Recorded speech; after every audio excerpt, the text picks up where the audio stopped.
बिस्मिल्लाहिर्रहमानिर्रहीम अस्सलामुअलैकुम रहमतुल्लाह। जनरल फैज़ हमीद के ट्रायल कोर्ट के बाद या कोर्ट मार्शल के बाद अब राना सनाउल्लाह, ख्वाजा आसिफ, शाहिद खाकान नपासी, मिफ्ता इस्माइल और इस तरह के जो नून लीग के वो तमाम के तमाम लोग जो कि पीडीएम के दौर में या इमरान खान के दौर में गिरफ़्तार हुए, उनके ऊपर मुकदमात बने, उनके ऊपर केसेस बने, उनको अरेस्ट किया गया, उनको पकड़ा गया।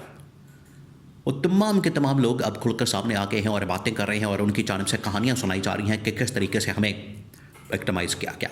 और विक्टिमाइज़ करने वाला कौन था उस वक्त का? DGISI या उसके पीछे इस्टेब्लिशमेंट। ये तमाम जो कहानियाँ, वाक़यात आजकल आप टीवी चैनल्स के ऊपर, सोशल मीडिया के ऊपर, मुख्तलिफ टीवी टॉक शोज़ के अंदर सुन रहे हैं।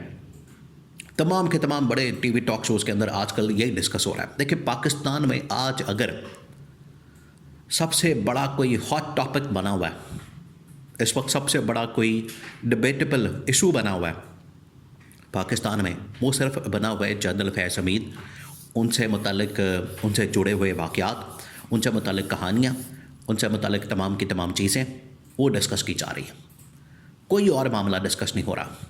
तो जो भी आता है वहाँ पर आके अपनी अपनी रूदाद और कहानी बयान करता है।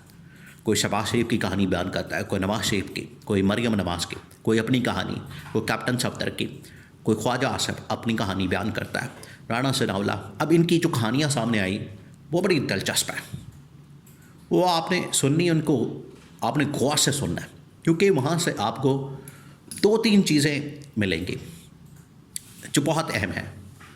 वहाँ से आपको पता चलेगा कि इमरान खान के दौर में असल में इमरान खान की तवज्जो और फोकस किस तरफ था। इमरान खान की सारी जो तवज्जो थी, फोकस थी, अटेंशन थी, वो किस तरफ थी, और उस वक्त की इस्टेब्लिशमेंट क्या कर रही थी। और ये नून लीग और पीपल्स पार्टी आज जो इंकशाफात कर रहे हैं उसके अंदर कैसे इमरान खान को क्लीन चिट दी जा रही है, ये पूरा मामला आपने समझना। अब राना सनाउल्लाह की सबसे पहले बात करें। राना सनाउल्लाह की गिरफ़्तारी के मुतालिक जो इंकशाफात किए गए, राना सनाउल्लाह ने खुद किया और बताया कि किस तरीके से उन्हें गिरफ़्तार किया जाता, अरेस्ट किया जाता, पकड़ा जाता। अब राना सनाउल्लाह ने कहा कि एक दिन होता यह है कि मेरी मुलाकात होती है जनरल फैज़ के साथ, जनरल बाजवा के साथ। राना सनाउल्लाह ने कहा कि अब ये जो इंकशाफ किया गया है ये असल में पाकिस्तान में मुख्तलिफ सहाफ़ियों की जानिब से इंकशाफात किए जा रहे हैं। राना सनाउल्लाह ने कहा कि मैं जनरल बाजवा और जनरल फैज़, मेरी मुलाकात होती, हम तीनों इकट्ठे खड़े होते, तो जनरल बाजवा कहता है कि तुम बड़े मोटे हो गए हो। ये किसको कह रहा है? राना सनाउल्लाह को कह रहा है जनरल बाजवा, और जनरल फैज़ भी वहाँ पर मौजूद होता है। राना सनाउल्लाह, तुम बड़े मोटे हो गए हो, जिन दिनों में जेल में थे तब बड़े स्मार्ट थे, तब बड़े स्लिम थे।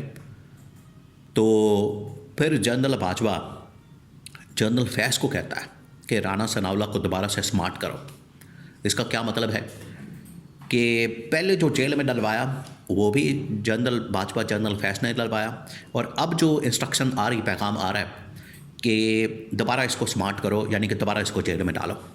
तो वहाँ पर राना सनाउल्लाह ने कहा कि फिर मैंने जनरल बाजवा को मुखातब करते हुए कहा कि जनरल बाजवा, तुमने मुझे जेल में डलवाया, तुमने मेरे ऊपर केस बनाया, और आपको बताया उन दिनों में बड़ा मशहूर ये केस हुआ था राना सनाउल्लाह के ऊपर, हेरोइन का। बिल्कुल इसी तरीके से हनीफ अब्बासी के ऊपर, जो आजकल रेलवे का मिनिस्टर है, उसके ऊपर भी केस बनाया गया, उसके ऊपर भी मुकदमा चलाया गया। वो भी एफेड्रीन का केस था, ड्रग्स का। और उन दिनों में कहा जाता था, ये दोनों, अब उन दिनों में जब आप, ये कोई पुरानी तारीख नहीं है, ये आज से 3-4 साल पहले की बात है, ये सारा का सारा मलबा किसके ऊपर डालते थे? इमरान खान के ऊपर, PTI के ऊपर, इमरान खान के ऊपर, PTI के ऊपर, आज भी। लेकिन आज हकीकत खुल के सामने आई। ये हकीकत देखें, ये जो पर्दे के अंदर सारे मामलात होते हैं, ये जो पर्दे के पीछे सारे मामलात होते हैं, बंद कमरों के अंदर मुलाकातें होती हैं, इसके पीछे कोई और होता है, और ये गुस्सा किसी औरत के ऊपर निकालते हैं। उस वक्त इनके अंदर इतनी हिम्मत नहीं थी कि इस्टेब्लिशमेंट का नाम ले सकें। आज ये इस्टेब्लिशमेंट का नाम ले रहे हैं और इमरान खान को क्लीन चिट दे रहे हैं। इमरान खान का तो इसमें जिक्र ही नहीं। यानी जनरल बाजवा जनरल फैज़ से कह रहा है, राना सनाउल्लाह सुन रहा है और ख़ुद आज उसकी तस्दीक कर रहा है। और इसी तरह से ख्वाजा आसिफ कहता है कि मैं तो, ख्वाजा आसिफ के मुतालिक भी इंकशाफ किया गया सहाफ़ियों की जानिब से कि उसको भी जो जेल में डलवाया गया वो यही इसके पीछे कहानी थी कि ख्वाजा आसफ को भी पकड़ा जाए, जेल में डाला जाए, अरेस्ट किया जाए और इनके ऊपर भी नैब की तहकीकात करवाई जाए। देखिए, ये कहा जा रहा है कि आज ये इंकशाफात हो रहे हैं कि उस वक्त नैब असल में पकड़ता था, केस बनाता था, नैब क्यों चलाता था उस वक्त की इस्टेब्लिशमेंट, और वो सारे पकड़ के मुकदमात बना के केसेस करके इनको जेल में डाल देते थे और इनके ख़िलाफ़ ये सारे ट्रायल करते थे। तो उसमें इमरान खान का तो कहीं जिक्र ही नहीं होता था, इमरान खान के मुतालिक तो बात ही नहीं होती थी। तो ये आज पूरा का पूरा बयानिया फारिग हो गया।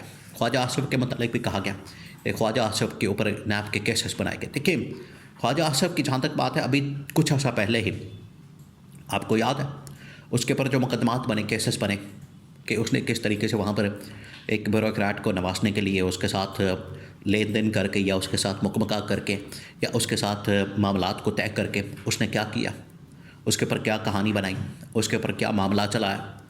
उसकी लूट मार की दास्तानें सियालकोट के अंदर मशहूर है, कोई भी जाके पूछ ले।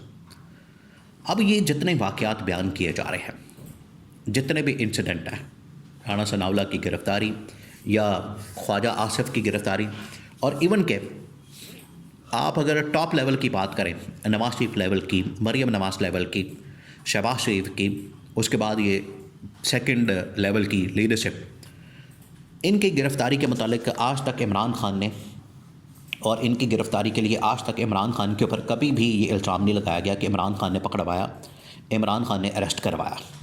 ये तमाम के तमाम इल्ज़ामात और बातें की जा रही हैं मौजूदा जो इस वक्त नून लीग की लीडरशिप है, वो सारे का सारा मलबा डाल रही है किसके ऊपर, उस वक्त की इस्टेब्लिशमेंट के ऊपर। और उस वक्त की इस्टेब्लिशमेंट जनरल बाजवा और जनरल फैज़। अब ये असल में एक पूरा बयानिया, इसके पीछे एक और भी सोच अप्रोच है, वो ये कि जनरल फैज़ का ट्रायल हो गया, अब जनरल बाजवा को भी किसी तरह से ट्रायल किया जाए, उसको भी पकड़ा जाए, उसको भी अरेस्ट किया जाए। इनके अंदर इतनी हिम्मत नहीं हो रही कि उसका नाम लें और उसके ट्रायल की बात करें, उसके कोर्ट मार्शल की बात करें। तो ये इस तरह के वाक़यात सुना के तो उन्हें बदनाम कर रहे हैं।